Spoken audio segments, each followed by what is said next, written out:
കോർത്തെടുത്ത് പുടമൊരു കാത്തിരിക്കും നാടൻ പെണ്ണായി. അഴകെ ചങ്കുലക്കണ ചോദ്യം ഇതെന്റെ, തീയരിക്കണോ രാധിയുമെന്റെ.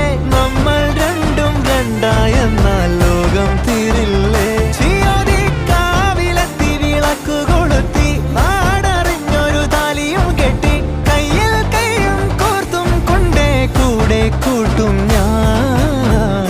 മഴവിൽ ചന്തമേ നീയൻ സ്വന്തമേ.